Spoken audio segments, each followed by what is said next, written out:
So we are recording. Hello and welcome to the Live Limitless September series, where we're gonna talk all about having a healthy relationship with your bodies. To those of you who do not know me, I'm Neepam Jain, your host. I facilitate people in transforming their lives by releasing all the pain and suffering so they are free no matter what is holding them back. So today we have someone very spiritual, and her journey has been a very tremendous, beautiful journey. Maggie Kelly. She is a life coach, spiritual mentor, meditation teacher, and she's recognized as a transformational expert. She's a tremendous source of inspiration and a pure joy to those of you who come in contact with her. So, today she's going to talk about mindful consumption. And she basically uses the combination of meditations, Buddhist teachings, and life coaching. She has a different approach which allows her client to welcome adversity as their greatest and the most profound teacher in their life. Maggie brings out, she has an experience of 11 years and she has studied under Deepak Chopra. And she also runs a meditation and a spiritual center in San Diego named as a Sasting House. So, welcome to the show, Maggie. Thank And you so we would much. like to Thank you for dive. having me. Yeah, thank you so much. It's an honor to have you here on my show.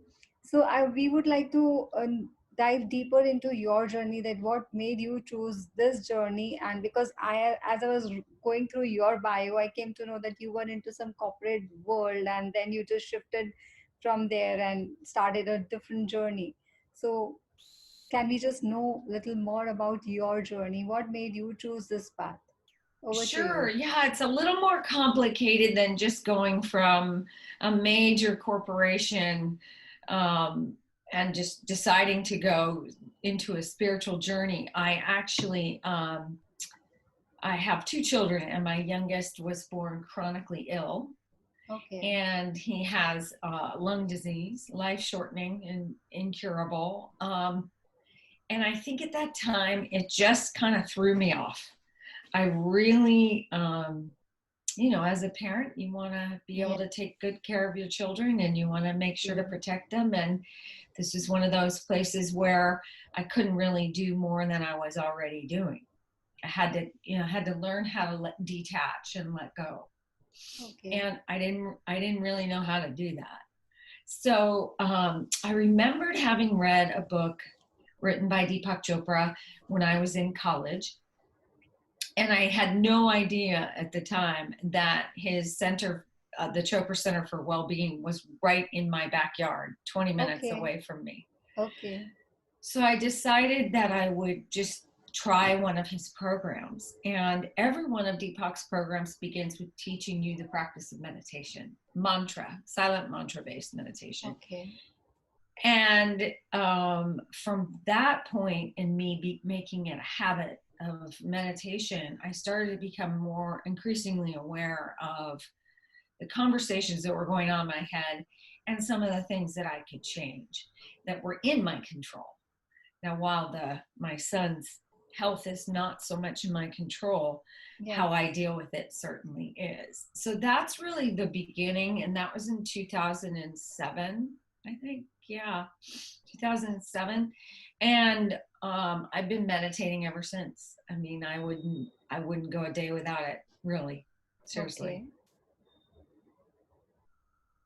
Wow, that's really nice. So, how does meditation helps you in that? I mean, you just mentioned it that you were getting aware more of your internal voice, and you started changing the things which were in your control. So, what made that difference?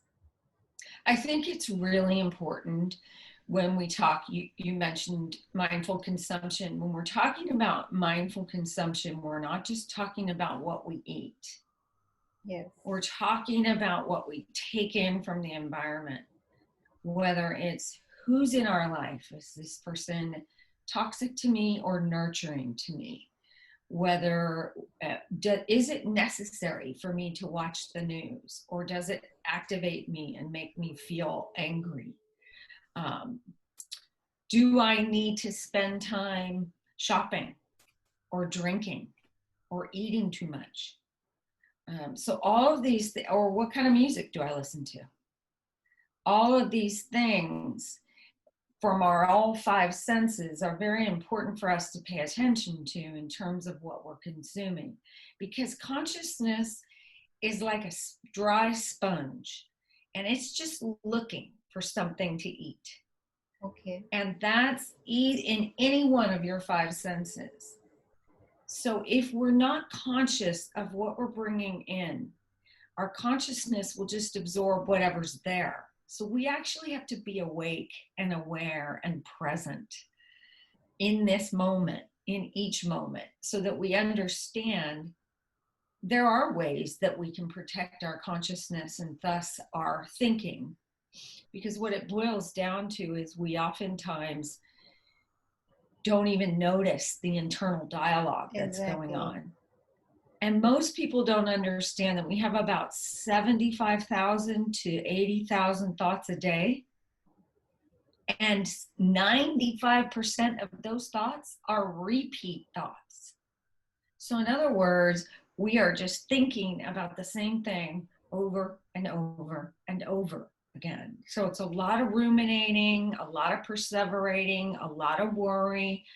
And it's no wonder why we are a society of very stressed, very elevated emotionally people. And then COVID comes along, or I'm in the United True. States, it's a national election, and there's a lot of things that are going on in our world overall. Yes. But if we're not aware and pay attention, we can easily get hooked. Yeah, And that's so very true. meditation, what makes meditation such a beautiful practice is that it's not so much about what you're doing on the cushion that matters. It's what comes out of or falls out of your practice that matters out there in the world, right? So in meditation, people oftentimes who are new meditators have the misperception that in meditation you're not supposed to think, and that's just not true. Yeah, And because that's many a just times this is a question, when people come to me, okay, what is meditation actually? So is it like I can't shut my mind, it's always talking? So I would really like to know in detail, like what exactly it is and how do we do it? okay. So what we need to first understand is those thoughts are not able to be stopped, but that's where the practice comes in. So I teach mantra meditation, which is what Deepak Chopra taught me, right? So I have a specific mantra, and the word mantra literally means a vehicle for the mind. It's a place for your mind to land. So the moment that you're in meditation and you have a mantra in your background, you're repeating the mantra, and then a thought may come in. And the thought is not a bad thing. It's you noticing it is the practice. Noticing that you've been hooked by the thought, or you've taken that thought and now it's become another thought and another thought and another thought and another thought. Sort of like someone on the computer clicking a link that brings them to another link and another link and another link. And we do it mindlessly. We don't even notice. It's automatic. Yeah, And so it's automatic. so meditation becomes a practice in noticing. And that's how we develop awareness or conscious awareness. And we start to become the observer of our thoughts rather than the thinker of our thoughts, if that makes sense. So that we are actually watching ourselves doing the thinking, as opposed to allowing the thinking mind to take over and run with us. And so the practice is, and I meditate quite a bit all the time. So if you sit down for 10 minutes and close your eyes and just start some deep breathing, paying conscious attention to your in breath all the way up and your exhale all the way down. You can do that instead of a mantra. That's perfectly great. Fine. There's lots of different ways to meditate. Um, but if you do that, you will notice just in those 10 minutes how often your mind wants to hijack you, basically hijack you, and take you down this road of almost no return, True, right? true. So, unless we're paying attention and we have some kind of awareness in that that's what's going on, it's over, right? You're just at the mercy of the thinking mind. So, our minds are kind of like a tea kettle on the stove that's whistling and nobody picks it up. That's like, consider that your thoughts in your mind are just like that. So unless you pick up the tea kettle or turn off the light or the electricity or whatever, the flame, it's going to keep going. So what sometimes people believe that, I can't change my mindset. I don't know how to stop all this thinking. You do, actually, because your ground state of being, the way you come to the universe, is silent, peaceful, joyful, happy. Consider what you might have been like as a newborn baby, right? Nothing got in the way. All you needed was food, a diaper change, some sleep. That was it. Yes. So if we can return to that sort of innocence, because what happens is over time, by the time we're 10, we have so many other people's perceptions and evaluations and judgments and experiences that cloud our mind and change our thinking so that we become people who are almost judgmental all the time or evaluating all the things. Or in some cases, if you've been traumatized, you can sort of be on high alert all the time. By the time you're 10 years old, if you haven't figured out how to, you know, reconnect with your innermost self, that quiet, innocent nature of what it was like to be a child, then your mind's going to take off on you, and your mind is going to be, and your thoughts are going to be what drives everything. Okay. So, what is the right age to do that? I mean, is there in any age we should start doing it, or any time is a good time to do it? Oh, there's never not a good time. In terms of age, I've had students as young as 4. Okay.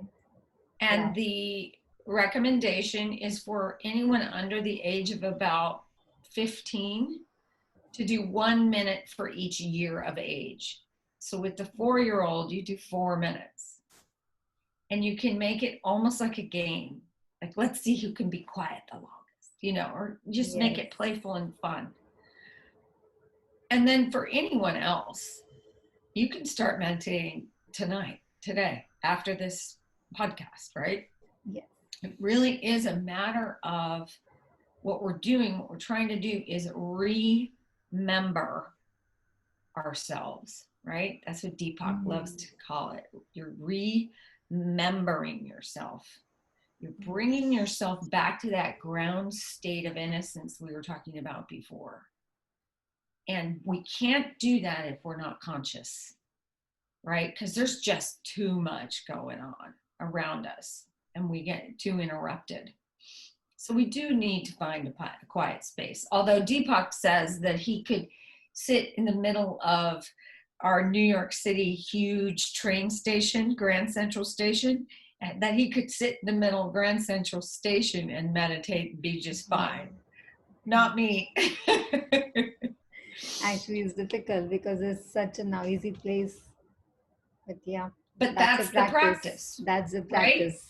Yes, that's a That's the practice. practice. That was his point, that you will get to a place where you have developed the muscle enough of presence Yes. that you will be able to practice anywhere. I've practiced on the sidelines of soccer games, in buses, on airplanes, over the years. anywhere and everywhere, right?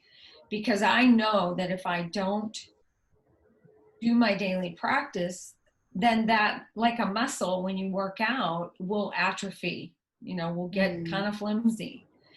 And my life and my peace and my well-being and the way I show up for you Yes. has everything to do with my meditation practice. Okay. Everything. Wow. So you talk a lot about that there's a catalyst behind emotional eating. So I would like to know a little more about this. Like, what is this emotional Mm, eating? What you talk about, and yes, how? yes.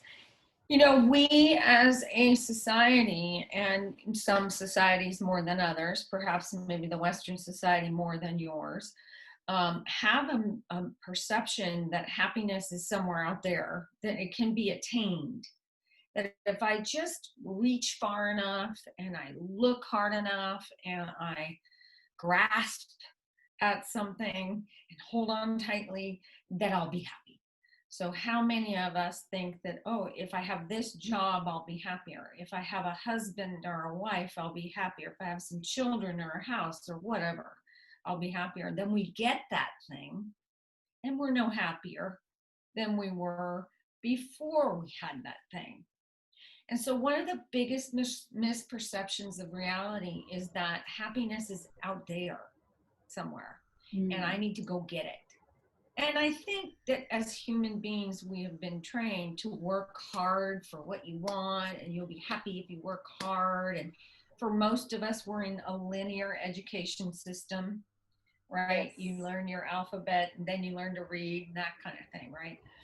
So, what's important about this idea that happiness is out there is when we start to feel like I can't find happiness, we'll reach for anything to try and make us happy, whether that's shopping online, too much social media, um, Yes. eating, Hmm. right? Gambling, drinking too much. Any of those things we keep reaching for to try and fill this void we feel like we have that we don't think we can attain. And the thing with happiness is it's not out there. It's nowhere out there for you to go get or look for, and there's no struggle. It's already there. It's covered over by your life and your stress and all the thoughts. And until we can uncover the thoughts and get to the root of what we really want, how am I best suited to use my gifts and talents to serve humanity? What am I doing here? What is my purpose? Because I'll tell you, it's not to run around like crazy, working really, really hard, and then getting to your deathbed and looking back at your life and saying, geez, I wish I did it differently. Is that all there was? That's not why we're on the planet. We're on the planet because each one of us is different. Each one of us brings something different to the world. Every one of us has our own innate gift to give. It's not about getting, right? So it's about what we're giving. And so that is a misperception of reality that, that I got to go out there and look. You don't need to Hmm. go anywhere. Right. Just go in, right? Back to the ground state, which is actually your birthright, to Yes. be peaceful and joyful and love and compassion and all dignity and respect and all of those things, the gentleness that that brings to you as a person. So the only thing is like how you have to come back to ourselves, go inside. That's the meditation is the only way. Or and what kind of transformation you have seen in the people who have gone through this meditation processes during your years. I would really like to know more Yeah. about it. Yeah. What I tell my students is the mind is a very dangerous neighborhood to be in alone. Okay. You don't want to be in your mind by yourself because we believe what our mind says. We Yes. even have both sides of the conversation sometimes, right? Oh, I'll wear the yellow dress. No, I don't want to wear the yellow dress. I'll wear the pink dress. That one doesn't look good on me. I'll do something different. Our minds keep going, going, going. What I notice for myself, just in speaking for myself, but this is also true for some of my students and their feedback to me as well, is the biggest difference, and it comes pretty quickly when you start a practice within a few weeks, I would say, if you're dedicated and diligent and committed, is a distinction between being reactive and responsive. Very different, right? Lovely. Yes. And it sounds simple, but it's very profound. It's very subtle, but it's very profound and it's very noticeable too. I used to be the kind of person that, if my son said X, I would react in this automatic way. Hmm. And very, And very, now, very, very auto-responsive it is. Like, automatic, not even a thoughtless response that was just yes. automatic. If he did this, I would do that. There was no bringing me back because I wasn't consciously aware that I was doing that, right? So it went from that to he would say X and he would try to get me stirred up because kids do that. Yes. And instead, I was able to see the feeling arise about how I would have reacted in the automatic. And instead, in that little moment where you get to choose, I made a different choice. And that starts to become automatic, where you're noticing what's going on in your interactions, in your thinking, in what you're reaching for, what you're grasping at, what you're clinging to. And you can actually, when you start to develop a presence practice inside of your meditation, you start to notice that in your day to day. And that's the beauty of meditation, Lovely. because it really isn't about what's going on the cushion. Yes. That's just you building a muscle so that when you're out there in the world, you can insert that pause. All that training for when the thought comes up, I'm going to bring myself back to the mantra or bring myself back to breath, is the training that's necessary for when you're in the world and someone triggers you. Who are you going to be? True, true, very true. So, Maggie, would you like to just take us on a short meditation zone? I mean, would you love doing that Oh, for us sure. and the viewers? Like, Oh, we would just like sure. to experience. Okay, fine.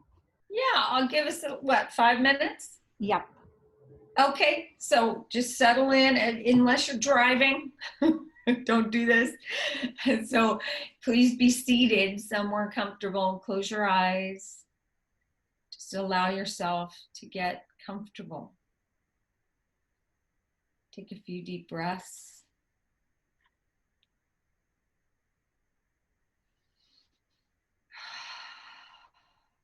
Take a deep breath all the way to the top of your inhale and hold it at the top for 4, 3, 2, 1. And exhale all the air out of your lungs to the very, very bottom of your exhale and hold it at the bottom for 4, 3, 2, 1.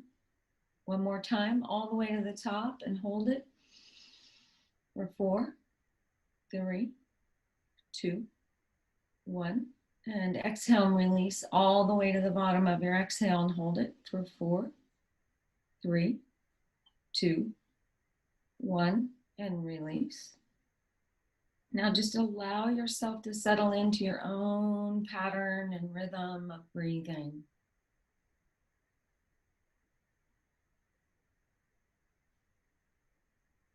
Feel your body maybe even getting heavier wherever you're seated. Feel your mind and your body start to relax.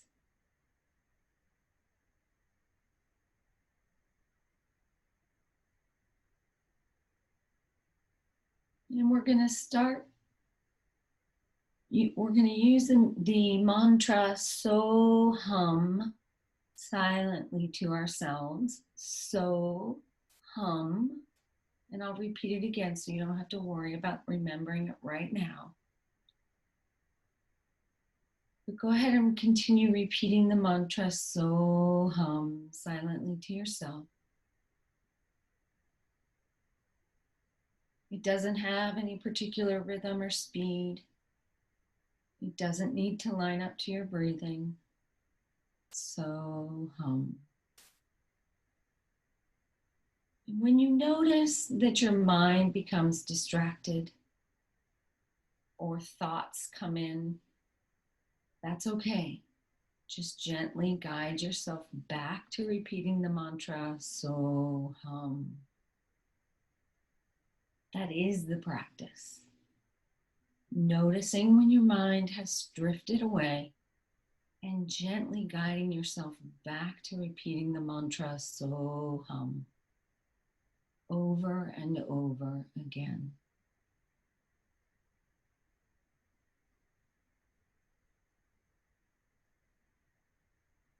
No need to worry about the time.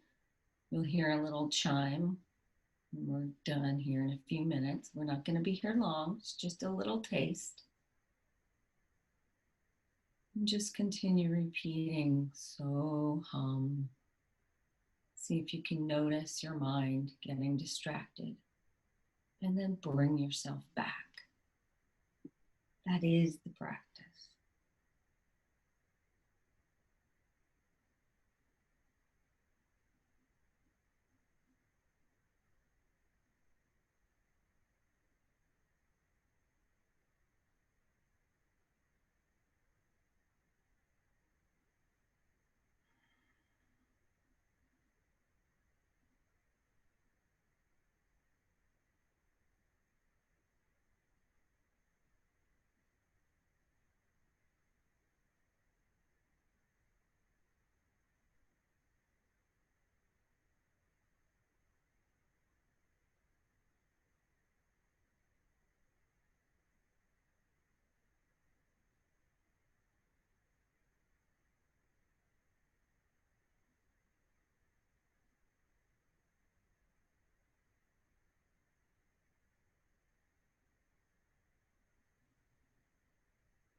And gently return yourself to the room.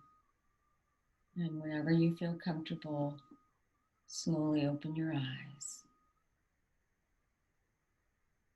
Okay, so that was just 1 minute. And I will bet that some of your audience will think that was 10 minutes. Exactly. It was just 1 minute. I thought we Yeah. just did it for more than that. And it was quite Some of your peaceful. audience will feel it went fast. Yeah, peaceful. And that was 1 minute. So imagine if you did this 10 minutes a day, twice a day. Bookend your day Yes. with it, right? So that in the morning as you get up, you meditate. So you come from your sleep state. Your physiology is already settled because you're coming from sleep. And you just sit down for 10 minutes and meditate using Soham or even just following your breath. Same thing, right? And then you do it, then you go out in your day and you enjoy your day. You have a peaceful day. Something happens during your day, you get a little activated. By the end of the day, maybe you're a little revved up.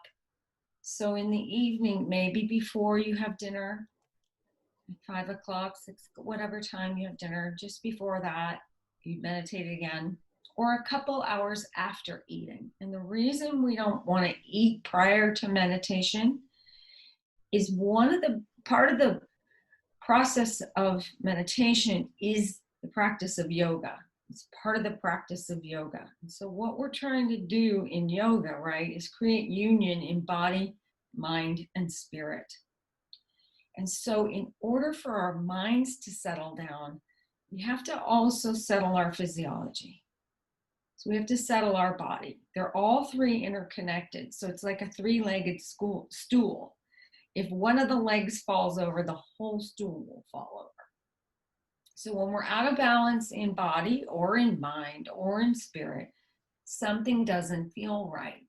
And if we're paying attention, this is the perfect reason why we would want to meditate, right? There's 8 limbs of yoga, and the final 4 limbs of yoga have everything to do with what comes out of your meditation practice and who you really become. So we don't want to eat before we meditate because we don't want our digestion to be trying to work too hard. Because if our digestion is working hard, our physiology is revved up, it'll be a little tougher to settle our mind. Okay. So remember, we're always trying to come back to a state of homeostasis in body, mind, and spirit. Okay, wow, that was amazing information, Maggie. So before we wrap up, would you like to just give any tool, any tip which our viewers can just take it from this and can implement in their life? Yes, this idea of maybe 10 minutes, even if that's too much for you, do Okay. 5 minutes. And then maybe once a week, add another minute. Try your best if you can to get ultimately the goal being 20 minutes twice a day. But Okay. start wherever you are. And if you're sitting in meditation and your mind wanders, don't let that be an excuse to stop, because that's the gold right there. The wandering mind is the practice, right? We don't need to say, oh, stop thinking. You can't do that. That's not possible. So have self-compassion and understand that you're in a practice. That's why they don't call it a meditation perfection, Yes. Yes. right? So right wherever you are is exactly where you're supposed to be. Thank you so much for such an amazing information, Maggie. It was honor having you here. And thank you viewers for watching us. Maggie is offering us some freebie. Would you like to just talk about it, Maggie? Yes, my spiritual meditation center is called Satsang House. And you can find me at www.satsanghouse.net or .com, either one. I have online Zoom meditations 4 times a week. I Wow. also lead a introduction to meditation on Wednesday evenings in the U.S. So on that website, you'll be able to see all of that. Those are all complimentary. Wow. Um, and I also teach a deeper course with your own personalized mantra based on the date, time, and location of your birth. And that's a possibility as well. So you can find me on www.satsanghouse.net. And I'd be You. happy to see your smiling little faces on Mm, Zoom yes, anytime. definitely. It is We have such a people from lovely all over gift. the world. Yeah. Wow, wow. You would Yeah. I would also like to join it. Thank you so Uh, much, Maggie, for being here on the yeah. show and enriching us with the meditation's benefit and how we can inculcate in our daily life. Thank you so much. And thank you, viewers, for watching us. See you all soon. My Bye. pleasure. Thank you.